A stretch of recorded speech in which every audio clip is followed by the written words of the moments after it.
আল ইয়াউমা আকমালতু লাকুম দীনাকুম,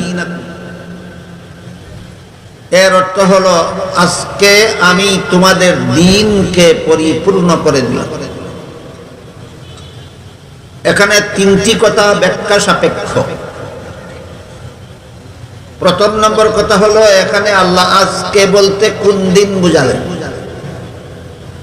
এই প্রশ্নের জবাব ব্যাখ্যা সাপেক্ষ। দ্বিতীয় কথা হলো আমাদের দ্বীন বলতে কি বুঝালেন, এর জবাব ব্যাখ্যা সাপেক্ষ। তৃতীয় কথা হলো দ্বীনের পরিপূর্ণতা বলতে কি বুঝালেন, এই প্রশ্নের জবাবও ব্যাখ্যা সাপেক্ষ। যদি পরিবেশ পরিস্থিতি আমার আলোচনার অনুকূলে হয়, সুযোগ সুবিধা সময় সুযোগ হয়, তাহলে প্রথম বিষয়টা আজকে, দ্বিতীয় বিষয়টা আগামীকাল, তৃতীয় বিষয়টা পরশু বর্ণনা করার চেষ্টা করব। আজকে চেষ্টা করব আজকে বলতে আল্লাহ কোন দিন বুঝালেন এই প্রশ্নের জবাব দেওয়ার। আগামীকাল চেষ্টা করব আমাদের দ্বীন বলতে আল্লাহ কি বুঝালেন এর জবাব দেওয়ার। পরের দিন চেষ্টা করব আমাদের দ্বীনকে পরিপূর্ণ বলে আল্লাহ কি বুঝালেন তার জবাব দেওয়ার। এই আলোচনার তালিকাটা আপনাদের সামনে প্রথমেই উল্লেখ করলাম এজন্য যেন আপনারা ধারাবাহিকভাবে আয়াতের তাফসীর এবং তাফসীরের আলোকে নব উদ্ভূত সমস্যাবলীর সমাধান বুঝার জন্য মনোযোগী হতে পারেন এবং অপেক্ষায় থাকতে পারেন। আমরা আজকে বুঝার চেষ্টা করি এখানে আল্লাহ আজকে বলতে কোন দিন বুঝালেন। এই প্রশ্নের সংক্ষিপ্ত জবাব হলো আল্লাহ আয়াত যেদিন নাজিল করেছিলেন সেই দিন বুঝালেন। আয়াতে আল্লাহ আজকে তোমাদের দ্বীনকে পরিপূর্ণ করে দিলাম, এখানে আজকে বলতে কোন দিন বুঝালেন, আয়াত যেদিন নাজিল করেছিলেন সেই দিন বুঝালেন। তাই আবার প্রশ্ন জাগে তাহলে আয়াত কোন দিন নাজিল করেছিলেন? এই আয়াতটা আল্লাহ নাজিল করেছিলেন, আয়াতটা অনেক দীর্ঘ, অনেক লম্বা এবং আয়াতের বিভিন্ন অংশের বিভিন্ন শানে নুজুল আছে।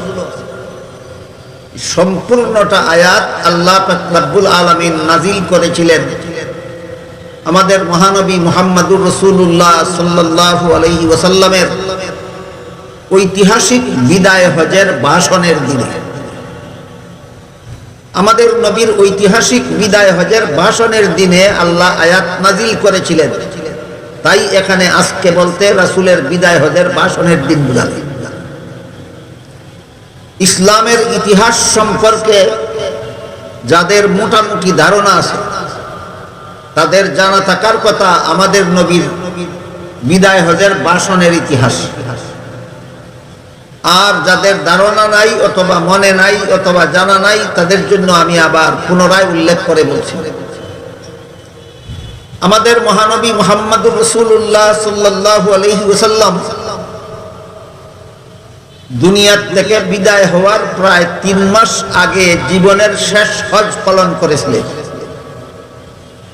এই হজ পালনের 3 মাস পরেই তিনি দুনিয়া থেকে বিদায় হয়ে গেছিলেন। এজন্য তার সেই হজটাকে বিদায় হজ বলা হয়। এই হজে রাসূলের জীবনের শেষ হজে যার নাম বিদায় হজ, এই হজে রাসূলের সাথে হজে অংশগ্রহণ করেছিলেন লক্ষাধিক সাহাবায়ে কেরাম। লক্ষাধিক সাহাবায়ে কেরামের সমন্বয়ে রাসূল হজ পালনকালে হজের 3টি ফরজের সবচেয়ে বড় গুরুত্বপূর্ণ ফরজ হলো জিলহজ মাসের 9 তারিখ সন্ধ্যা পর্যন্ত, সূর্য অস্ত যাওয়া পর্যন্ত আরাফার ময়দানে অবস্থান করা। এটাকে হজের পরিভাষায় উকুফে আরাফা বলা হয়। তাই রাসূল তার বিদায় হজে লক্ষাধিক সাহাবায়ে কেরামদেরকে নিয়ে জিলহজ মাসের 9 তারিখে আরাফার ময়দানে অবস্থানকালে ময়দানের এক প্রান্তে একটি ছোট্ট পাহাড় আছে, এটাকে জবালে রহমত বা রহমতের পাহাড় বলা হয়। সেই জবালে রহমতের পাদদেশে রাসূলের বাহনের পিঠে আরোহিত অবস্থায় সমবেত লক্ষাধিক সাহাবায়ে কেরামদের সম্বোধন করে এমন এক মহামূল্যবান ভাষণ দিয়েছিলেন যে ভাষণের মধ্যে কিয়ামত পর্যন্ত গোটা উম্মতের জন্য অসংখ্য অগণিত মহামূল্যবান শিক্ষণীয় বিষয়গুলি রয়েছে। সেই ভাষণকেই মহানবীর বিদায় হজের ভাষণ বলা হয়। কাজেই মহানবীর বিদায় হজের ভাষণের সন তারিখটা হলো 10ম হিজরি সনের জিলহজ মাসের 9 তারিখ শুক্রবার আসরের সময় বিদায় হজের ভাষণ দিয়েছিলেন রাসূল করিম সাল্লাল্লাহু আলাইহি ওয়াসাল্লাম 10ম হিজরি সনের জিলহজ মাসের 9 তারিখ শুক্রবার আসরের সময়। যাদের হজের সময় শুক্রবার হয় জিলহজ মাসের 9 তারিখ উকুফে আরফার তারিখ, হাদিস শরীফে উল্লেখ আছে তারা একটা হজের দ্বারা 70টা হজের সওয়াব পায়। রাসূল করিম সাল্লাল্লাহু আলাইহি ওয়াসাল্লামের সেই হজের সময়ে জিলহজ মাসের 9 তারিখ শুক্রবার ছিল। কাজেই এই একটি হজের দ্বারা রাসূল তো 70টা হজের সওয়াব পেলেনই, রাসূলের সাথে সেই হজে অংশগ্রহণকারী লক্ষাধিক সাহাবায়ে কেরামের সবাই 70টি করে হজের সওয়াব পেয়েছে। এই জিলহজ মাসের 9 তারিখ শুক্রবারে 10ম হিজরি সনের জিলহজ মাসের 9 তারিখ শুক্রবারে আর আসরের সময় জবলে রহমতের পাদদেশে রাসূলের বাহনের পিঠে আরোহিত অবস্থায় লক্ষাধিক সাহাবায়ে কেরামদের সম্বোধন করে যে রাসূল মহামূল্যবান ভাষণ দিয়েছিলেন, এটাকেই ইসলামের ইতিহাসে রাসূলের বিদায় হজের ভাষণ বলা হয়। এই ভাষণ সম্পর্কে একটু ধারণা দিতে চাই। ইতিপূর্বে আল্লাহ পবিত্র কোরআনের এক আয়াত নাযিল করে নবীকে বলেছিলেন, ইয়া আইয়ুহার রাসূল বাল্লিগ মা উনজিলা ইলাইকা মির রাব্বিক ওয়া ইল্লাম তাফআল ফামা বাল্লাগতা রিসালাতাহ। এর অর্থ হলো, হে রাসূল করিম সাল্লাল্লাহু আলাইহি ওয়াসাল্লাম, আল্লাহর পক্ষ থেকে আপনার কাছে যা কিছু নাজিল হয় সবগুলি আল্লাহর বান্দাদের কাছে পৌঁছে দিন। এই পৌঁছে দেওয়াকেই কোরআনের ভাষায় তাবলীগ বলা হয়।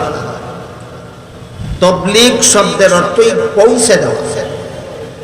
এখানে আল্লাহ রাসূলকে কি পৌঁছে দিতে বললেন আল্লাহর বান্দাদের কাছে? আল্লাহর পক্ষ থেকে যা কিছু নাজিল হয়। আমাদের বিভিন্ন আয়াতের তাফসীর বা ব্যাখ্যা বোঝার সুবিধার্থে সর্বদা মনে রাখা দরকার যে আল্লাহর পক্ষ থেকে রাসূলের কাছে কি নাজিল হয়। এ প্রশ্নের সংক্ষিপ্ত জবাব হলো, আল্লাহর পক্ষ থেকে রাসূলের কাছে ওহী নাজিল হয়। তো দয়া করে বলবেন কি নাজিল হয়? ওহী নাজিল। এই ওহী দুই প্রকার। এক প্রকার ওহীর নাম ওহিয়ে মাতলু, আর এক প্রকার ওহীর নাম ওহিয়ে গায়রে মাতলু। এটা মাদ্রাসার ছাত্রদের পরিভাষা, উলামায়ে কেরামের জানা আছে। কিন্তু আপনারা যারা আলেম নন, মাদ্রাসার ছাত্র নন, আপনারা এভাবে বললে বুঝবেন না। ওহিয়ে মাতলু এক প্রকার ওহীর নাম, ওহিয়ে গায়রে মাতলু আরেক প্রকার ওহীর নাম, এভাবে বললে বুঝবেন না। আপনাদের বোঝার সুবিধার জন্য বলছি, এক প্রকার ওহীর নাম কুরআন, আর এক প্রকার ওহীর নাম হাদিস। এবার বুঝলেন কিনা? আল্লাহর পক্ষ থেকে রাসূলের কাছে ওহী নাজিল হয়, এটা দুই প্রকার। এক প্রকার ওহীর নাম হলো কুরআন, আর এক প্রকার ওহীর নাম হলো হাদিস। এখানে হয়তো কারো মনে প্রশ্ন জাগতে পারে, কুরআন হাদিস উভয়টাই যদি আল্লাহর ওহী হয়, তাহলে নাম দুইটা হলো কেন? এক প্রকার ওহীর নাম কুরআন হলো কেন, আর এক প্রকার ওহীর নাম হাদিস হলো কেন? তার কারণ হলো, যে ওহির শব্দ এবং মর্ম উভয়টাই আল্লাহর পক্ষ থেকে নির্ধারিত, সেই ওহিকে কুরআন বলা হয়। আর যে ওহির মর্মটা শুধু আল্লাহ পাঠান, আর আল্লাহর পাঠানো মর্মটাকে রাসূল নিজের চয়নকৃত ভাষায় উম্মতের কাছে ব্যক্ত করেন, সেই ওহিকে হাদিস বলা হয়। এজন্য এই পার্থক্যের কারণে ওহি দুই প্রকার হয়েছে। এক প্রকার, প্রথম প্রকার ওহির নাম হলো কুরআন, আর দ্বিতীয় প্রকার ওহির নাম হলো হাদিস। সারমর্ম হলো আল্লাহর পক্ষ থেকে রাসূলের কাছে দুটি জিনিস নাজিল হয়, একটি হলো কোরআন, আল্লাহর কোরআন, আর একটি হলো রাসূলের হাদিস। হাদিস রাসূলের বলা হয় কেন? এখানে ভাষাটা রাসূলের চয়নিত, কিন্তু মর্মটা আল্লাহর প্রেরিত, এই জন্য হাদিসকেও আল্লাহর ওহী বলা হয়। তাই আল্লাহ বলেন, ইয়া আইয়ুহার রাসূল বাল্লিগ মা উনজিলা ইলাইকা মির রাব্বিক, হে রাসূল করিম সাল্লাল্লাহু আলাইহি ওয়াসাল্লাম, আপনার কাছে আপনার রবের পক্ষ থেকে যা কিছু নাজিল হয়, এবার বলুন তো দয়া করে কি কি নাজিল হয়? কোরআন এবং হাদিস। কি কি নাজিল হয়? কোরআন এবং হাদিস। সবটুকু আল্লাহর বান্দাদের কাছে পৌঁছে দিত। একটি কথাও যদি পৌঁছাবার বাকি থাকে, তাহলে আপনার রেসালতের দায়িত্ব সম্পন্ন হবে না। আপনাকে রসুল হিসাবে পাঠিয়ে আমি যে দায়িত্ব অর্পণ করেছি, সেই দায়িত্ব পূর্ণ হবে না, সম্পন্ন হবে না, সেই দায়িত্ব সমাপ্ত হবে না, অসমাপ্ত থাকবে। যেহেতু এখানে আল্লাহ রাসূলকে বলে দিয়েছেন, কোরআন হাদিসের একটি কথাও যদি বান্দাদের কাছে পৌঁছাবার বাকি থাকে, তাহলে রাসূলের দায়িত্ব অসমাপ্ত থেকে যাবে। তাই রাসূল করিম সাল্লাল্লাহু আলাইহি ওয়াসাল্লাম অত্যন্ত সতর্কতার সাথে আল্লাহর বান্দাদের কাছে আল্লাহ যত ওহী নবীর কাছে নাজিল করেছিলেন, তার সবটুকু করায় গণনায় শতকরা 100 বার আল্লাহর বান্দাদের কাছে পৌঁছে দিয়েছে।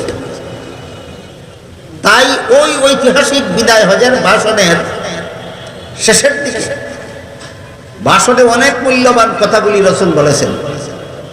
শেষের দিকে রাসূল করিম সাল্লাল্লাহু আলাইহি ওয়াসাল্লাম আরাফার ময়দানে অবস্থানকারী লক্ষাধিক সাহাবায়ে কেরামদেরকে উদ্দেশ্য করে জিজ্ঞেস করেছিলেন, হাল বাল্লাগতুকুম, আল্লাহর নাজিলকৃত বিষয়টা আমি তোমাদের কাছে পৌঁছে দিয়েছি কিনা? সমস্ত সাহাবায়ে কেরাম এক বাক্যে জবাব দিয়েছিলেন, পৌঁছে দিয়েছেন। আল্লাহ রাসূলের কাছে যা কিছু নাজিল করেছিলেন, রাসূল বলেন পৌঁছে দিয়েছি। সাহাবায়ে কেরাম সাক্ষ্য দিলেন পৌঁছে দিয়েছেন। এরপরে রাসূল আল্লাহকে বলেন, আল্লাহ তুমি সাক্ষী থাকো, তোমার বান্দারা স্বীকার করছে আমার কাছে ওহীর যত কথা তুমি নাজিল করেছ সবগুলি তোমার বান্দাদের কাছে পৌঁছে দিয়েছি। এই শানে নজুলের ঘটনার এই অংশটা বুঝে থাকলে এবার বলুন, রাসূল করিম সাল্লাল্লাহু আলাইহি ওয়াসাল্লাম যে দায়িত্ব দিয়ে আল্লাহ তাকে দুনিয়াতে পাঠিয়েছিলেন, সেই দায়িত্ব পালনে কিছুটা ত্রুটি করেছেন না 16 আনা পালন করেছেন? 16 আনা পালন করেছেন বলে রাসূলও বলছেন, 16 আনা পালন করেছেন বলে লক্ষাধিক সাহাবায়ে কেরামও বলছেন। সাথে সাথে আল ইয়াউমা আকমালতু লাকুম দীনাকুম, আজকে আমি তোমাদের দ্বীনকে পরিপূর্ণ করে দিলাম বলে আল্লাহ নিজেও সাক্ষ্য দিলেন যে এই দ্বীন পরিপূর্ণ, এই দ্বীন কোনো অংশ রাসূল তোমাদের কাছে পৌঁছাতে বাকি রাখেননি। এখানে রাসূল যে তার রেসালতের দায়িত্ব পালন করতে বিন্দু মাত্র ত্রুটি করেননি, তার 3টি প্রমাণ পাওয়া। 1 নম্বর প্রমাণ, রাসূল নিজে বলছেন আমি রেসালতের দায়িত্ব পুরাপুরি পালন করেছি। সাহাবায়ে লক্ষাধিক সাহাবায়ে কেরাম সাক্ষ্য দিলেন রাসূল তার রেসালতের দায়িত্ব পুরাপুরি পালন করেছেন। আল্লাহ আকমালতু লাকুম দীনাকুম আয়াতাংশের মাধ্যমে আল্লাহ নিজে সাক্ষ্য দিলেন রাসূল তার রেসালতের দায়িত্ব পুরাপুরি পালন করেছেন। কেন রাসূল বিদায় হজের ভাষণের শেষের দিকে সাহাবাদের কাছ থেকে এই সাক্ষ্য নিলেন? যেহেতু ইতিপূর্বে আল্লাহ বলে দিয়েছিলেন একটি কথাও যদি পৌঁছাবার বাকি থাকে তাহলে রেসালতের দায়িত্ব অসম্পন্ন থাকবে। সহজ কথা না কঠিন কথা?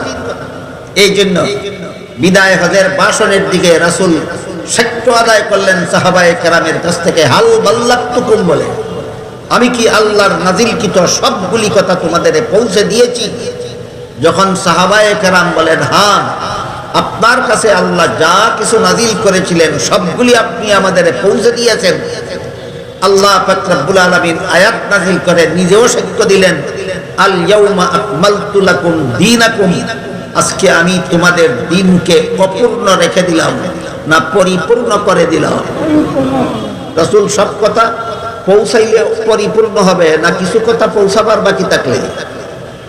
সব কথা পৌঁছানোর কারণে আল্লাহ বলেন আকমালতু লাকুম দীনাকুম, তোমাদের দিনকে আমি আল্লাহ আজকে পরিপূর্ণ করে দিলাম।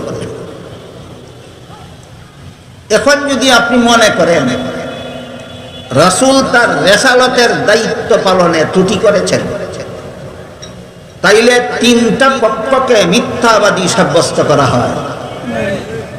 আপনি যদি মনে করেন রাসূল তার রিসালাতের দায়িত্ব পালনে ত্রুটি করেছেন, কতটা পক্ষকে মিথ্যাবাদী সাব্যস্ত করা হয়? এক নম্বর, সাহাবায়ে কেরামকে মিথ্যাবাদী সাব্যস্ত করা হয়। দুই নম্বর, রাসূল করিম সাল্লাল্লাহু আলাইহি ওয়াসাল্লামকে মিথ্যাবাদী সাব্যস্ত করা হয়।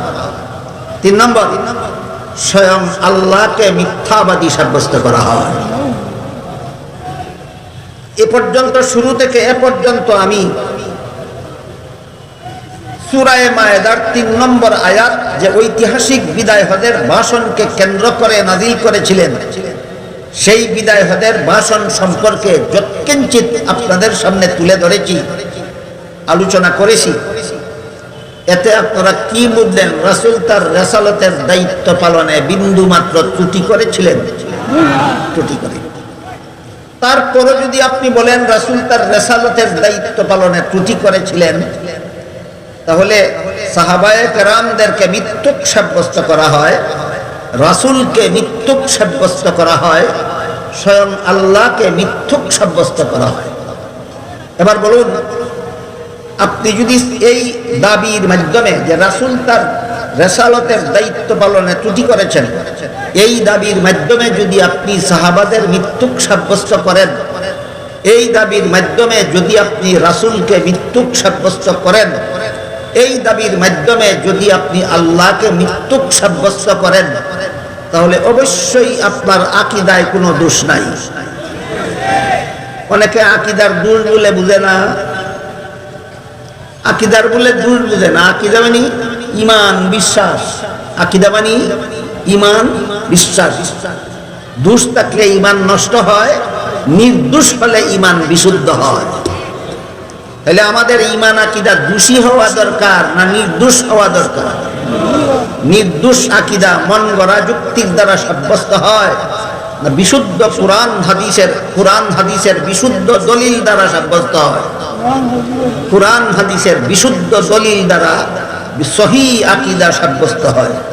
আকীদা সাব্যস্ত করার বেলায় যদি কেউ কোরআন হাদিসের দলিলকে এড়িয়ে যায়, পাশ কেটে যায়, আর চাপাবাজির মাধ্যমে বন গড়া যুক্তি দিয়া যদি আকীদা প্রমাণ করতে চায়, অবশ্যই তার আকীদায় দোষ লাগতে বাধ্য। আকীদা যুক্তির দ্বারা সাব্যস্ত হবে না আকীদা কোরআন হাদিসের দ্বারা সাব্যস্ত হবে? সুতরাং রাসূল তার দায়িত্ব পালনে ত্রুটি করেছিলেন, এই আকীদা নির্দোষ না দোষী আকীদা? দোষী আকীদা। এইভাবে সাহাবাদেরকে মিথ্যুক সাব্যস্ত করার মতো দোষী আকীদা, রাসূলকে মিথ্যুক সাব্যস্ত করার মতো দোষী আকীদা, স্বয়ং আল্লাহকে মিথ্যুক সাব্যস্ত করার মতো দোষী আকীদা আল্লাহর দ্বীন কায়েমের জন্য কতটুকু দরকার? দোষী আকীদা পোষণ করা দরকার আল্লাহর দ্বীন কায়েমের জন্য। তাহলে আল্লাহর দ্বীন কোন জিনিস? কোন গোড়ার ডিমের না। দ্বীন কি? আমার মনে আছে, আপনাদের মনে আছে কিনা জানি না, গত বছরের এই তফসির সম্মেলনের 3 দিনে শুধু আল্লাহর দিন কাকে বলে বুঝিয়েছে। যারা ভুলে গেছেন তাদেরকে আবার স্মরণ করিয়ে দিচ্ছে। প্রসিদ্ধ একটি হাদিস আছে, হাদিসে জিবরিল বলা হয়। সেখানে আল্লাহর রাসূল উম্মতকে 3 প্রকার এলেম শিক্ষা দিয়েছেন। তারপরে সর্বশেষে বলেছেন, এই 3টা এলেম তোমাদের দিন। বলুন আমাদের দিন কোন জিনিস, এই ব্যাপারে একটু সুস্পষ্ট ধারণা থাকা দরকার কিনা। 3টা এলেম তোমাদের দিন। একটা এলেমের নাম গত বছর সবিস্তারে বলেছি, এই জন্য এই বছর আবার সবিস্তারে বলার দরকারও নাই, সুযোগও নাই। একটা এলিমের নাম হলো ইলমে আকাইদ। ওই আকাইদ আকিদা শব্দের বহু বছর। আর একটা এলিমের নাম ইলমে ফিকহ, আর একটা ইলমের নাম ইলমে তাজকিয়া।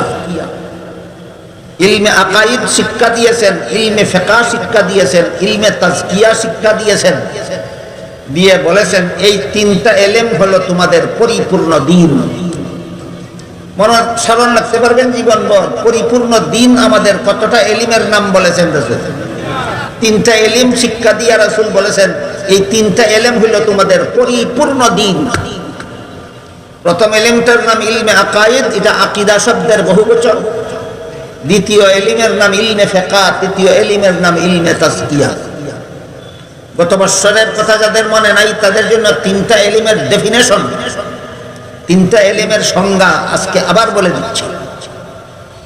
আল্লাহর যে সমস্ত বিধিবিধান শুধুমাত্র অন্তরে বিশ্বাস করতে হয়, কাজে কর্মে পরিণত করার কিছু নাই। যেমন আল্লাহ আছেন, এটা শুধু অন্তরে বিশ্বাস করতে হয়। আল্লাহ একজন, এটা শুধু অন্তরে বিশ্বাস করতে হয়। আল্লাহ লা শরীক, এটা শুধু অন্তরে বিশ্বাস করতে হয়। মানুষের হেদায়েতের জন্য আল্লাহর পক্ষ থেকে মনোনীত হয়ে যে সমস্ত মানুষ দুনিয়াতে আসেন এদেরকে নবী রাসূল বলা হয়। এদের মধ্যে প্রথম নবী ছিলেন হযরত আদম আলাইহিস সালাম, এটা অন্তরে বিশ্বাস করতে হয়। সর্বশেষ নবী ছিলেন মুহাম্মদুর রাসূলুল্লাহ সাল্লাল্লাহু আলাইহি ওয়াসাল্লাম, এটা শুধুমাত্র অন্তরে বিশ্বাস করতে হয়।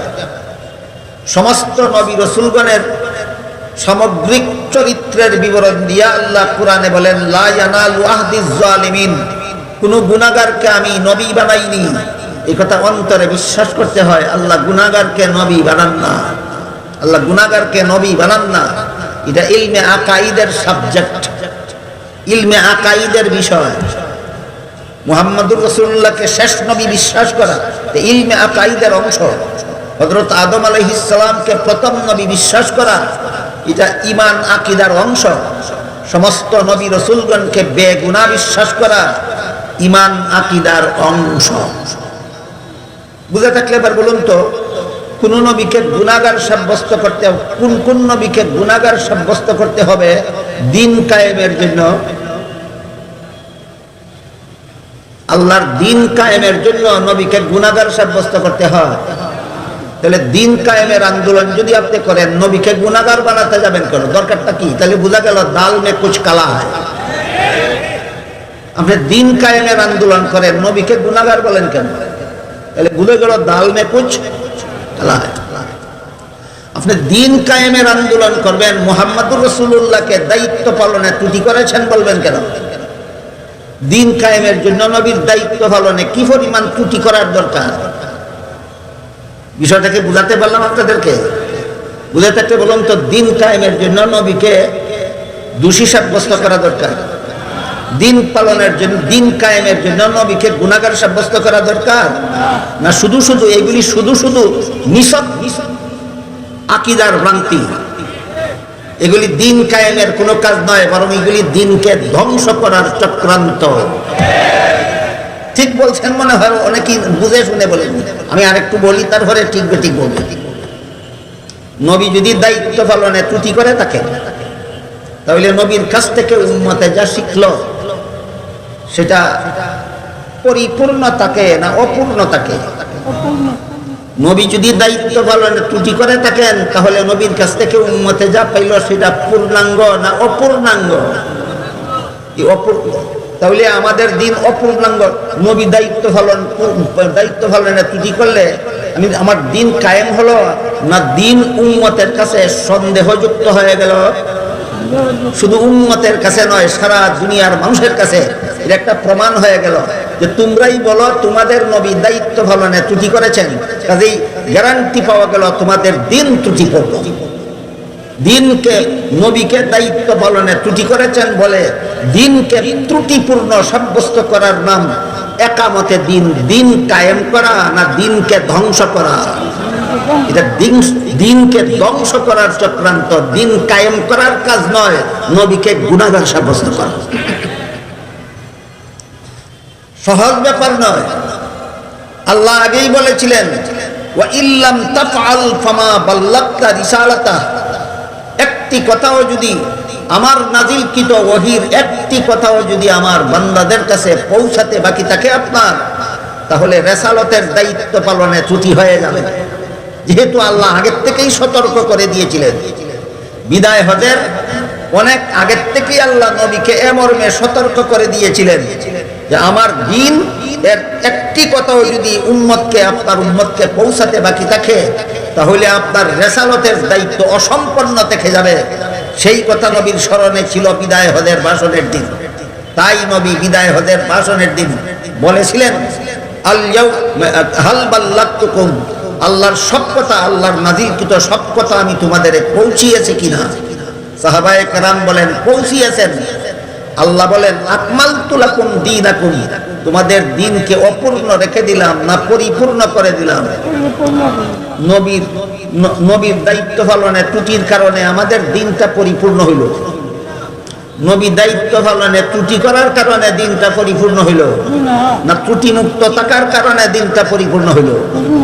এই জন্য কোরআন উস্তাদের কাছে শিখতে হয়। কোরআন নিজে নিজে শিখে কোরআনের পণ্ডিত হওয়া যায় না। এই ব্যাপারটা আমি অতীতে আপনাদেরকে একাধিকবার বলেছি। আল্লাহ পাক রব্বুল আলামিন নিজে উস্তাদ হয়ে নবীকে কোরআন শিক্ষা দিয়েছেন। এমর্মে এক আয়াতে আল্লাহ বলেন লা তুহাররিক বিহি লিসানাকা লিতাজালা বিহি ইন্না আলাইনা জামআহু ওয়া কুরআনাহু ফাইযা ক্বারানাহু ফাত্তাবি কুরআনাহু সুম্মা ইন্না আলাইনা বায়ানাহু। এর অর্থ হলো, হে রাসূল করিম সাল্লাল্লাহু আলাইহি ওয়াসাল্লাম, আমি যখন আপনার কাছে কোরআন নাযিল করতে থাকি, তাৎক্ষণিকভাবে আপনি তাড়াহুড়া করে জপতে থাকবেন না। কারণ প্রথম এমন হতো, একদিকে আল্লাহ নাযিল হইল, সেই নবীকেও যদি আল্লাহর পক্ষ থেকে কোরআন শিক্ষা দিতে হয়, তাহলে কোন পণ্ডিতের বাপে নিজে নিজেই কোরআন শিখতে পারে? কোরআন নিজে নিজে শিখার বিষয় নয়, কোরআন উস্তাদের কাছে শিখার বিষয়। বিষয়টা আপনাদের বুঝাতে পারলাম? কোরআন নিজে নিজে শিখার মতো একটা বিদ্যা না উস্তাদের কাছে শিখার মতো? আমি শিখেছি আমার উস্তাদের কাছে, তিনি শিখেছেন তার উস্তাদের কাছে, তিনি তার উস্তাদের কাছে, তিনি তার উস্তাদের কাছে, এভাবে যেতে যেতে যেতে শেষ পর্যন্ত একজন উস্তাদ শিখেছিলেন একজন তাবেঈর কাছে, একজন তাবেঈন কোরআন শিখেছিলেন একজন তাবেঈর কাছে, তাবেঈ কোরআন শিক্ষা করেছিলেন সাহাবায়ে কেরামের কাছে, সাহাবায়ে কেরাম কোরআন শিক্ষা শিখেছিলেন রাসূলের কাছে, রাসূল কোরআন শিখেছিলেন আল্লাহর কাছে, রাসূল কোরআন শিখেছিলেন আল্লাহর কাছে। এই ধারাবাহিকতায় যারা কোরআন শিখে, এরা নবী দায়িত্ব পালনে ত্রুটি করেছিলেন বলতে পারে না। ধারাবাহিক এই উস্তাদের এই ধারাবাহিকতায় যারা কোরআন শিখে, তারা নবী তার নবুয়তের দায়িত্ব পালনে ত্রুটি করেছিলেন বলতে পারে না। নবী দায়িত্ব পালনে ত্রুটি করলে আল্লাহ বলতেন না যে তোমাদের দিনকে আমি আল্লাহ পরিপূর্ণ করে দিলাম। তো বলতেছিলাম গত বছর 3টা এলেম এর বিস্তারিত বিবরণ দিয়েছি। রাসূল তারপরে বলেছেন এই 3টা এলিমের নাম তোমাদের দিন। এর মধ্যে একটা এলিমের নাম হইল ইলমে আকাইদ। আকাইদ আকীদা শব্দের বহুবচন। কোন এলিমকে বলে? যে এলিম আল্লাহর যে সমস্ত বিধিবিধান শুধুমাত্র অন্তরে বিশ্বাস করতে হয়, কাজে কর্মে পরিণত করার কিছু নাই, এমন এলিম শিখার নাম ইলমে আকাইদ। যেমন নবীদেরকে বেগুনাহ অন্তরে বিশ্বাস করতে হয়, যা কাজ করে দেখাবার মতো কিছু নাই। দ্বিতীয় যে এলেমটা রাসূল উম্মতকে শিক্ষা দিয়েছিলেন সেটা হলো ইলমে ফিকহ। ইলমে ফিকহর সংক্ষিপ্ত ডেফিনেশন হলো আল্লাহর যে সমস্ত বিধিবিধান শুধুমাত্র অন্তরে বিশ্বাস করলে চলে না, শরীরের অঙ্গ প্রত্যঙ্গের দ্বারা, বাহ্যিক অঙ্গ প্রত্যঙ্গের দ্বারা পালন করতে হয়। এবং সব বিধান জানার নাম ইলমে ফিকহ। যেমন ওযুর 4 ফরজ মনে মনে বিশ্বাস করলে উযু হয় না, মুখ ধুইতে হয়, হাত ধুইতে হয়, মাথা মাসে করতে হয়, পা ধুইতে হয়। তাহলে উযু ইলমে আকাইদের বিষয় না ইলমে ফিকহের বিষয়? ইলমে ফিকহের বিষয়। নামাজের 13 ফরজ বিশ্বাস করলে নামাজ হয় না, রুকু সেজদা করতে হয়। তাইলে নামাজ ইলমে আকাইদের বিষয় না ইলমে ফিকহের বিষয়? এই হলো ইলমে ফিকহের পরিচয়।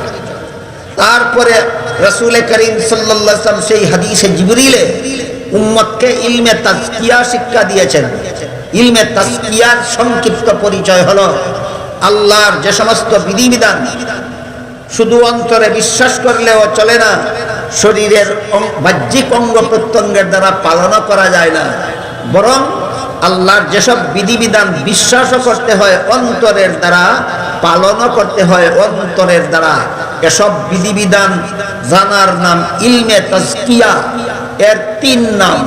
এক নাম হলো ইলমে তাজকিয়া, আরেক নাম হলো ইলমুল ইহসান, আরেক নাম হলো ইলমে তাসাব্বুফ। এই 3 নাম। তো 3 নাম বললে আপনারা হয়তো সবটা স্মরণ রাখতে পারবেন না, এই জন্য আপাতত আমরা একটা নামই স্মরণ রাখি, ইলমে তাজকিয়া। ইলমে তাজকিয়া আল্লাহর ওই সমস্ত বিধান জানার নাম যেসব বিধান অন্তরে বিশ্বাস করলেও চলে না আর বাহ্যিক অঙ্গের দ্বারা পালনও করা যায় না, বরং বিশ্বাসও করতে হয় অন্তরের দ্বারা, পালনও করতে হয় অন্তরের দ্বারা। এর একটা উদাহরণ আল্লাহ পাক রব্বুল আলামিন বলেন, কাদ আফলাহাল মুমিনুন আল্লাযীনা হুম ফি সালাতিহিম খাশিউন। ওই সমস্ত মুমিনগণ সফল যারা নামাজে আল্লাহর ধ্যানে মগ্ন এবং আল্লাহর ভয়ে ভীত থাকে। এবার বলেন, আল্লাহর ধ্যানে মগ্ন হয় চেহারার দ্বারা না, হাতের দ্বারা না, পায়ের দ্বারা না, কানের দ্বারা না, চোখের দ্বারা না, জিহ্বার দ্বারা না, অন্তরের দ্বারা? নামাজে আল্লাহর ধ্যানে মগ্ন থাকো, এটা আল্লাহর বিধান। এই বিধানটা পালন করতে হয় কিসের দ্বারা? অন্তরের দ্বারা। নামাজে আল্লাহর ভয়ে ভীত থাকো, এটা আল্লাহর বিধান। বলুন, আল্লাহর ভয়ে ভীত থাকতে হয় কিসের দ্বারা? অন্তরের দ্বারা। এই জন্য ইলমে তাজকিয়ার সহজ পরিচয় আল্লাহর যে সমস্ত বিধান শুধু অন্তরে বিশ্বাস করলে চলে না এবং বাহ্যিক অঙ্গের দ্বারা পালন করা যায় না, বরং যে সমস্ত বিধান বিশ্বাসও করতে হয় অন্তরের দ্বারা, পালনও করতে হয় অন্তরের দ্বারা, এইসব বিধান জানার নাম ইলমে তাজকিয়া। 3টা ইলম শিক্ষা দিয়া রাসূল বলেন, হুয়া জিবরিলু আতাকুম ইউআল্লিমুকুম দীনাকুম। এই 3টা ইলম তোমাদের দ্বীন, একথা শিক্ষা দেওয়ার জন্য জিবরিল এসেছিলেন। তাহলে এই হাদিসে রাসূল করিম সাল্লাল্লাহু আলাইহি ওয়াসাল্লাম আমাদের কতটা জিনিসকে, কতটা ইলমকে আমাদের দ্বীন বলেছেন? 3টা ইলম। ইলমে আকাইদ, ইলমে আকাইদ আমাদের দ্বীন, ইলমে ফিকহ আমাদের দ্বীন, ইলমে তাজকিয়া আমাদের দ্বীন। এবার বলেন, আকাইদ কোন শব্দের বহুবচন? আকীদা। ভ্রান্ত আকীদা সমূহ পোষণ করার নাম দ্বীন না বদ্দীন? তাহলে বিশুদ্ধ দ্বীন কোনটা? বিশুদ্ধ আকীদা। বদ আকীদার নাম বদ্দীন, বিশুদ্ধ আকীদার নাম বিশুদ্ধ দ্বীন।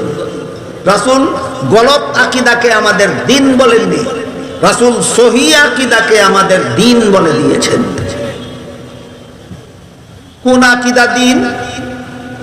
গলত আকীদা দ্বীন না সহিহ আকীদা দ্বীন? সহিহ আকীদা। নবীগণ সম্পর্কে অনেকগুলি সহিহ আকীদা আছে, পাশাপাশি ভ্রান্ত আকীদাও আছে। সবগুলি আমি একদিনে বলতে পারবো না, আপাতত আজকের মতো শুনুন। নবীগণ সম্পর্কে যত সহিহ আকীদা আছে, এর মধ্যে একটা আকীদার বিবরণ দিয়া, সার্বজনীন নবীগণের একটা সার্বজনীন গুণের ঘোষণা দিয়া আল্লাহ কোরআনে বলেছেন, লা ইয়ানালু আহদিজ জালিমিন। গুনাহগারদেরকে আমি নবী বানাই না, আর যাদেরকে নবী বানাই তারা জীবনে কোনোদিন গুনাহ করেন না। এখান থেকে একটা ইসলামের একটা বিশুদ্ধ আকীদা সাব্যস্ত হয়েছে। ইলমে আকাইদের কিতাবে লেখা আছে, নবীগণ আজীবন বেগুনাহ। নবীগণ আজীবন বেগুনাহ, এটা একটা সহিহ আকীদা, মুসলমানদের একটা সহিহ আকীদা। মন গড়া ভাবে প্রমাণিত না কোরআনের ভিত্তিতে? কোরআনের ভিত্তিতে হাদিসের আলোকে ইলমে আকাইদের যত বিষয়, ওই ইলমে আকাইদের অংশ, এর মধ্যে একটা বিষয় হলো নবীগণ বেগুনাহ হয়ে থাকেন, এটা একটা আকীদা। সুতরাং নবীগণকে বেগুনাহ বিশ্বাস করার নাম দিন। নবীগণকে দায়িত্ব পালনে ত্রুটি করেছেন, নবীগণকে গুনাহগার সাব্যস্ত করা দিন নয়, বদ্দিন। আকীদা পোষণ করবেন বদ্দিনী, আর আন্দোলনের দাবি করবেন দিন কায়েমের। এদের মধ্যে তো মিল খুঁজে পাওয়া যায় না। মিল না গরমিল, এই গরমিলটাকে আমি বলেছি দাল মে কুছ কালা হয়, দাল মে কুছ কালা হয়। আমার এতক্ষণের কথা যারা শুনেছেন বুঝেছেন, বলুন নবীগণকে গুনাহগার সাব্যস্ত করা, নবী দায়িত্ব পালনে ত্রুটি করেছেন মনে করা দিন না বদ্দিন? এটার নাম দিন কায়েম নয়, এটার নাম বদ্দিনী। এটার নাম দিন কায়েম করা না, এটার নাম বদ্দিনী। দিন নষ্ট করা, দিন ধ্বংস করা, দিনের ব্যাপারে গোটা উম্মতের অন্তরে সন্দেহ সৃষ্টি করে দেওয়া, এমনকি বেদিন কাফিরদেরকে সুযোগ করে দেওয়া যে তোমরাই তো বলো তোমাদের নবী দায়িত্ব পালনে ত্রুটি করেছেন, সুতরাং দিনের যেসব কাজে ত্রুটি করেছেন সেই সব কাজ তোমাদের ভ্রান্ত, তোমাদের দিন সঠিক দিন নয়। এমন ফাঁক ফুকর আল্লাহ এবং আল্লাহর রাসূল কোরআন হাদিসে রাখেননি। নবীকে এইভাবে দোষী সাব্যস্ত করে দেওয়া যে দায়িত্ব পালনে ত্রুটি করেছেন, এই ফাঁক ফুকর আল্লাহ রাখেননি। আল্লাহ আগেই বলে দিয়েছেন একটা কথাও যদি পৌঁছাবার বাকি থাকে আপনার দায়িত্ব পালন হবে না। বিদায় হতের ভাষণের দিনে নবী লক্ষ ছাত্রদের জিজ্ঞেস করেন আমি সব কথা পৌঁছিয়েছি কিনা, তারা বলেন পৌঁছিয়েছেন। এই দিনই আল্লাহ আয়াত নাযিল করে বলেন আল ইয়াউমা আকমালতু লাকুম দীনাকুম, তোমাদের দিনকে আমি আল্লাহ অপূর্ণ রাখিনি, পরিপূর্ণ করে দিয়েছি। নবী কিছু কথা পৌঁছাবার বাকি রাখার কারণে, তোমাদের দিনকে আমি আল্লাহ পরিপূর্ণ করে দিয়েছি, নবী কিছু কথা পৌঁছাতে বাকি রাখার কারণে, দায়িত্ব পালনের ত্রুটিকে থাকার কারণে না ত্রুটিমুক্ত দায়িত্ব পালনের কারণে? ত্রুটিমুক্ত দায়িত্ব পালনের কারণে। আমার মনে আছে গত বছর এই ব্যাপারে বিস্তারিত আলোচনা হয়েছে। এর মধ্যে একটা অংশ এই বছর আবার আপনাদেরকে স্মরণ করিয়ে দিচ্ছি, সেটা হলো যারা যারা বিভিন্ন নবীগণকে বিভিন্ন অজুহাতে গুনাহগার সাব্যস্ত করে, এই সমস্ত নবীগণের এক নম্বরে রয়েছেন হযরত আদম আলাইহিস সালাম। যত নবীকে যত মানুষের গুনাহগার সাব্যস্ত করে এদের মধ্যে এক নম্বরে রয়েছেন কে? হযরত আদম আলাইহিস সালাম। হযরত আদম আলাইহিস সালামের গুনাহটা কি ছিল? তারা বলে থাকেন জান্নাতে নিষিদ্ধ গাছের ফল খাওয়া ছিল আদমের গুনাহ। জান্নাতে নিষিদ্ধ গাছের ফল খাওয়া আদমের গুনাহ ছিল। এই কথাটা আমি লিখিত আকারে, পুস্তক আকারে পেয়েছি খ্রিস্টানদের মতবাদে। আমি গত বছর বলেছি বাংলাদেশে খ্রিস্ট ধর্ম প্রচারকারী একটা সংগঠন আছে, এর নাম খ্রিস্টান মিশনারি বাংলাদেশ। তাদের পক্ষ থেকে যত বই পুস্তক পুস্তিকা প্রচারপত্র প্রকাশিত হচ্ছে, এর মধ্যে একটা প্রকাশিত বইয়ের নাম কোরআনের আলোকে বেহেশতে যাওয়ার পথ। এই বইয়ে খ্রিস্টানেরা লিখেছে প্রথম নবী আদম প্রথম পাপিষ্ট। কি ছিল পাপিষ্ট আদমের পাপ? সেই বইয়ে খ্রিস্টানেরা লিখেছে জান্নাতে নিষিদ্ধ গাছের ফল খাওয়া ছিল আদমের পাপ। তারপরে 2 নম্বর যে কথাটা তাদের বইয়ে লিখেছে সেটা হলো পাপিষ্ট আদমের বংশে যত নবী জন্মগ্রহণ করেছে সবগুলি জন্মগত পাপিষ্ট। কি ছিল ওই নবীর পাপ? জবাবে লেখে পাপিষ্ট আদমের বংশে জন্ম হওয়াটাই অন্য নবীর পাপ। এমন গাঞ্জাখুরি কথাও কি ধর্ম হতে পারে? বলেন তো, কোন জন্মগ্রহণকারী নিজের ইচ্ছায় জন্ম হয় না আল্লাহর ইচ্ছায়? তাহলে জন্ম হওয়া যদি পাপ হয়, জন্মগ্রহণকারীর পাপ হবে না যে জন্ম দিল তার পাপ? তাহলে খ্রিস্টানদের এই মতবাদে নবী পাপিষ্ট সাব্যস্ত হয় না স্বয়ং আল্লাহকে পাপিষ্ট বলে? আল্লাহকে পাপিষ্ট বলে। এই জন্য আমি বলি এটা গাঞ্জাখুরি কথা, এগুলি ধর্মের কথা নয়। খ্রিস্টানদের 3 নম্বর ধর্মের নামে 3 নম্বর গাঞ্জাখুরি কথা হলো শেষ পর্যন্ত আল্লাহ পাক রব্বুল আলামিন একজন নবীকে নিষ্পাপ বানাবার জন্য পাপিষ্ট আদমের বংশে জন্ম না দিয়া নিজের ঔরসে জন্ম দিলেন।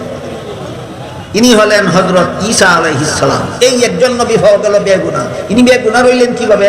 পাপিষ্ঠ আদমের বংশে জন্ম না হইয়া আল্লাহর ঘরে জন্ম হওয়ার কারণে। কাহিনী বুঝে থাকলে, খ্রিস্টানদের লিখিত পুস্তকের বিবরণ বুঝে থাকলে বলুন, আদমকে নিষিদ্ধ গাছের ফল খাওয়ার কারণে পাপিষ্ঠ সাব্যস্ত করা, এটা ইসলামের সহি আকীদা না খ্রিস্টানদের ভ্রান্ত আকীদা? এরপরে যদি আপনি খুঁজে পান না আপনার আকীদার দোষটা কোথায়, তাহলে আপনাকে খুঁজে পাওয়াবে কে? আপনার চোখটা খুলে দেওয়ার জন্য আমরা শুধু আল্লাহর কাছে দোয়া করতে পারি, দোয়া করতে থাকি। আল্লাহ যেন আপনার চোখটা খুলে দেন যে আদমকে নিষিদ্ধ গাছের ফল খাওয়ার জন্য আদমকে পাপিষ্ঠ সাব্যস্ত করা, আর এই কথা বিশ্বাস করার পরেও যদি আপনি খুঁজে পান না আপনার আকীদার দোষ কোথায়, তাহলে আমি দোয়া করি আল্লাহ যেন আপনার চোখটা খুলে দেন, হলে দেখতে পারেন আপনার আকীদার দোষটা কোথায়। সুতরাং নিষিদ্ধ গাছের ফল খাওয়ার ঘটনাকে আদমের গুনাহগার হওয়া, আদমকে গুনাহগার সাব্যস্ত করার দলিল দেওয়া যে মুসলমানের কাজ নয়, এটা খ্রিস্টানদের কাজ। প্রমাণ সহ, রেফারেন্স সহ, বুঝলেন কিনা? তাহলে এখানে এসে প্রশ্ন রাখতে পারে, তাহলে ইসলাম ধর্মের বিধান মতো, ইসলামের বিশুদ্ধ আকীদা মতো নিষিদ্ধ গাছের ফল খাওয়ার বিধান কি? ইসলামের বিশুদ্ধ আকীদা মতে, ইসলামের বিশুদ্ধ আকীদা মতে জান্নাতে আদমের নিষিদ্ধ গাছের ফল খাওয়ার বিধান কি? তাফসীরের কিতাবে লেখা আছে। যে সমস্ত তাফসীরের কিতাব নির্ভরযোগ্য তাফসীরের কিতাব, সূচনাকাল থেকে আকাবিরিনে উম্মত যত তাফসীরের কিতাব লিখেছেন, সবগুলি তাফসীরের কিতাবে মুদাল্লাল মুফাসসাল বিস্তারিত দলিল প্রমাণ সহ আদমের নিষিদ্ধ গাছের ফল খাওয়ার বিশুদ্ধ ব্যাখ্যা পেশ করেছেন। গতবার আমি আপনাদেরকে এক দুইটা ব্যাখ্যা শুনিয়েছিলাম, আজকে আবার স্মরণ করিয়ে দিচ্ছি।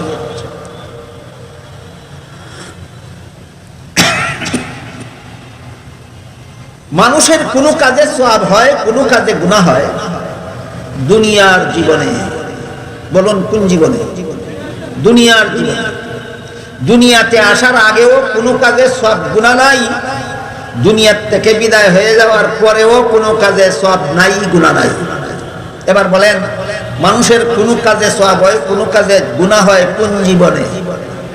দুনিয়ার জীবনে। দুনিয়াতে আসার আগেও কোনো কাজে সওয়াব নাই, গুনাহ নাই, দুনিয়ার থেকে বিদায় হওয়ার পরেও কোনো কাজে সওয়াব নাই, গুনাহ নাই। এবার বলুন, আদম নিষিদ্ধ গাছের ফল খেয়েছিলেন কোন জীবনে? জান্নাতি জীবনে। কোন জীবনে? দুনিয়াতে আসার পরে না দুনিয়াতে আসার আগে?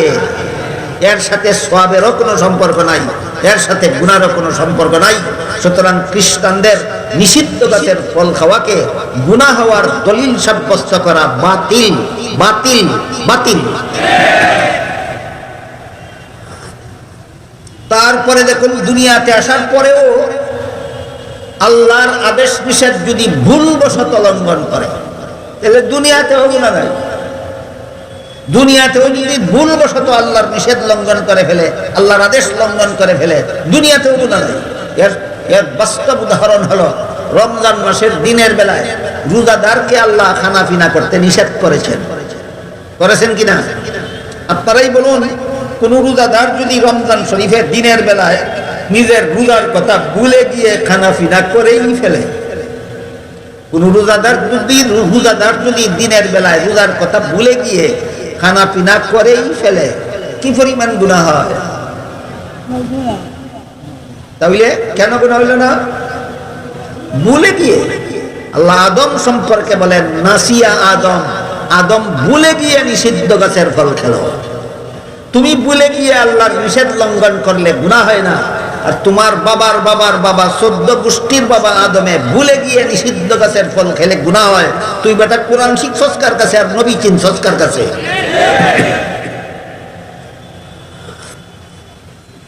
এই জন্য আহলে সুন্নাত ওয়াল জামাতের প্রসিদ্ধ আকীদা বিশ্বাসগুলির মধ্যে একটা আকীদার নাম হলো ইসমতে আম্বিয়া। আহলে সুন্নাত ওয়াল জামাতের প্রসিদ্ধ আকীদা বিশ্বাসগুলির মধ্যে থেকে একটা প্রসিদ্ধ আকীদার নাম হলো ইসমতে আম্বিয়া। ইসমতে আম্বিয়া কথার মর্মই হলো সমস্ত নবী রাসূলগণ আজীবন বেগুনাহ। সমস্ত নবী রাসূলগণ আজীবন বেগুনাহ। শুধু আদম একটা গুনাহ করেছিলেন জান্নাতে নিষিদ্ধ গাছের ফল খাওয়ার মাধ্যমে। অত হ্যাঁ বলুন নাইলে না বলুন, একটা কিছু বলুন। আদম একটা গুনাহ করেছিলেন না? মোটেও না, মোটেও না। আহলে সুন্নাত ওয়াল জামাতের প্রসিদ্ধ এবং বিশুদ্ধ আকীদা সমূহের মধ্যে একটা আকীদার শিরু, একটা আকীদার পারিভাষিক শব্দ হলো ইসমতে আম্বিয়া। আরেকটা প্রসিদ্ধ আকীদার নাম আদালতে সাহাবা। আহলে সুন্নাত ওয়াল জামাতের আরেকটা প্রসিদ্ধ সহিহ আকীদার নাম আদালতে সাহাবা। এর অর্থ হইল রাসূলের সমস্ত সাহাবাগণ নিষ্ঠাবান, কুচক্রী একজন সাহাবীও নাই। নবীর সাহাবাগণের মধ্যে কোনো একজন সাহাবী কুচক্রী নাই। সমস্ত সাহাবা নিষ্ঠাবান, সমস্ত সাহাবা নিষ্ঠাবান। এই জন্য এক হাদিসে উল্লেখ আছে, রাসূল করিম সাল্লাল্লাহু আলাইহি ওয়াসাল্লাম বলেন, ইযা রাআইতুমুল্লাযীনা ইয়াসুব্বুনা আসহাবী ফাকুলু লানাতুল্লাহি আলা শাররিকুম। এর অর্থ হলো, হে আমার উম্মত মুসলমানেরা, তোমরা যখন ওই সমস্ত লোকদের দেখতে পাবে যারা আমার সাহাবাদের সমালোচনা করে, তাদেরকে বলে দিও আমার সাহাবা সমালোচকদের উপর আল্লাহর লানত। সাহাবা সমালোচকদের উপর আল্লাহর লানত। এখানে এসে আপনি বলতে পারেন, কেন সাহাবারা কি কোনো গুনাহ করেননি? গুনাহ করেননি মেনে নিলাম, নবীগণ গুনাহ করেননি। সাহাবাগণ কি কোনো গুনাহ করেননি? যদি করে থাকেন তাহলে সাহাবা গুনাহ করেছিলেন, এটাই তো একটা সমালোচনা, হারাম হবে কেন? কত পরিষ্কার জবাব দিয়েছেন আল্লাহ কোরআনে, হারাম হবে কেন এই কথা। দেখেন আল্লাহ বলেন, ইন্নাল্লাযীনা ইয়াগুদ্দুনা আসওয়াতাহুম ইনদা রাসূলিল্লাহি উলাইকাল্লাযীনা ইমতাহানাল্লাহু কুলুবাহুম লিত্তাকওয়া লাহুম মাগফিরাতুন ওয়া আজরুন আযীম। আল্লাহ বলেন, নিশ্চয়ই যারা রাসূলের দরবারে আস্তে কথা বলে। বলতে পারেন কেউ রাসূলের দরবারে গেলে আস্তে কথা বলে কারা? সাহাবায়ে কেরাম। আবু জাহেল রাসূলের দরবারে গিয়েছে, আস্তে কথা বলেননি। আর আমরা রাসূলের জীবদ্দশায় দরবারে যাওয়ার সুযোগই পাইনি। সুতরাং রাসূলের দরবারে গিয়ে আস্তে কথা বলেছে, এই কথার বাস্তবায়ন একমাত্র সাহাবায়ে কেরাম। আগে লম্বা কাহিনী আছে, এটা আমার বলার সময় নাই। ওই কাহিনীর দ্বারা সুস্পষ্টভাবে সাব্যস্ত এখানে আল্লাহ সাহাবায়ে কেরামদের কথা বলেছে। আল্লাহ বলেন, নিশ্চয়ই যারা রাসূলের কাছে গেলে আস্তে কথা বলে, তাদের অন্তরকে আল্লাহ তাকওয়ার ব্যাপারে পরীক্ষা করেছে। পরীক্ষার ফলাফল ঘোষণা দিয়ে আল্লাহ বলেন, লাহুম মাগফিরাতুন। আমার নবীর সাহাবাগণ অতীত জীবনে যত গুনাহ খাতা করেছিলেন, আল্লাহ এবং আল্লাহর রাসূলের পক্ষ থেকে তাদেরকে সংশোধন করে দেওয়ার পরে তারা সন্তোষজনকভাবে সংশোধিত হয়ে গেছিলেন। বুঝে থাকলে এবার বলুন, সাহাবাগণ অতীত জীবনে গুনাহ খাতা করেননি না করেছিলেন? করেছিলেন। আল্লাহ যখন সংশোধন করে দিলেন, রাসূল যখন সংশোধন করে দিলেন, তখন তারা সন্তোষজনকভাবে সংশোধিত হয়ে গেছিলেন। তাদের সংশোধন হয়ে যাওয়ার পর সন্তুষ্ট হয়ে আল্লাহ বলেন, লাহুম মাগফিরাতুন। তাদের অতীতের সব গুনাহ মাফ, অতীতের সব গুনাহ মাফ, অতীতের সব গুনাহ মাফ। এমর্মে এক হাদিসে রাসূল করিম সাল্লাল্লাহু আলাইহি ওয়াসাল্লাম বলেন, আত-তাইবু মিনাজ যামবি কামাল্লা যামবা লাহু। যে ব্যক্তি যথারীতি তওবা করে গুনাহ ছেড়ে দেয়, সে আবারও বেগুনাহ হয়ে যায়। আবারও গুনাহ করার আগে একবার বেগুনাহ ছিল, গুনাহ করার পরে গুনাহগার হইল, তওবা কইরা গুনাহ মাফ করে নিল, আরো গুনাহগার রইল না, আবার বেগুনাহ হইল। হ্যাঁ, আবার বেগুনাহ হইল। গুনাহ করার আগে ছিল বেগুনাহ, গুনাহ করার পরে হইল গুনাহগার। তওবা করার কারণে সব গুনাহ আল্লাহ মাফ করে দিলেন, এখনো গুনাহগার রইল না, আবারও বেগুনাহ হইল। সাহাবাগণ এই ধরনের বেগুনাহ। নবীগণ জীবনে কোনো সময় গুনাহ না করে বেগুনাহ, আর সাহাবাগণ জীবনের সব গুনাহ মাফ করাইয়া বেগুনাহ। এক ধরনের বেগুনাহ না দুই ধরনের বেগুনাহ? প্রথম প্রকারের বেগুনাহকে আহলে সুন্নাত ওয়াল জামাতের পরিভাষায় মাসুম বলা হয়, আর দ্বিতীয় প্রকার বেগুনাহকে আহলে সুন্নাত ওয়াল জামাতের পরিভাষায় মাগফুর বলা হয়। আম্বিয়ায়ে কেরাম মাসুম আর সাহাবায়ে কেরাম মাগফুর। আমি বুঝাতে পারলাম কিনা আমাকে আমি পরীক্ষা করার জন্য আপনাদের জিজ্ঞাসা করব। মাসুম অর্থ কি? তওবা করে গুনাহ মাফ করাইয়া বেগুনা না আজীবন বেগুনা? আর মাগফুর অর্থ কি? গুনাহ না করে বেগুনা না তওবার দ্বারা সব গুনাহ মাফ করাইয়া বেগুনা? তওবার দ্বারা সব গুনাহ মাফ করাইয়া বেগুনা। এবার বলুন, যাদের তওবার কারণে আল্লাহ সব গুনাহ মাফ করে দিলেন, এর মানে হইল দোষী রইলেন না নির্দোষ হইলেন? এখন যে তুমি দুশ্চেষ্টা করো, সমালোচনা করো, এইটাই আহলে সুন্নাত ওয়াল জামাতের বিধান মতে, ইলমে আকাইদের বিধান মতে সাহাবাদের সমালোচনা করা হারাম। আহলে সুন্নাত ওয়াল ইলমে আকাইদের বিধান মতে সাহাবাদের সমালোচনা করা হারাম। কেন? মুছে ফেলা হয়েছে গুনাহগুলি, সমালোচনার অধিকার নয়। আপনি যদি সাহাবীর সমালোচনা করেন আর খুঁজে পান না আপনার আকীদার দোষ কোথায়, দেখাবে কে? কে দেখাবে? আমি দোয়া করি আল্লাহ যেন আপনার চোখে দেখার তৌফিক দান করেন যে আপনার আকীদার দোষটা কোথায়। নবীগণকে গুনাহগার মনে করাটাই আকীদার দোষ। নবী দায়িত্ব পালনে ত্রুটি করেছিলেন মনে করাটাই আকীদার দোষ। সাহাবায়ে কেরামের সমালোচনা করাকে হালাল মনে করাটাই আকীদার দোষ। এই দোষগুলির নাম দিন প্রতিষ্ঠা নয়, এই দোষগুলির নাম দিনকে জাতির সামনে সন্দিহান করে দেওয়া, দিনকে নড়বড়ে করে দেওয়া, দিনকে ধ্বংস করে দেওয়ার নামান্তর।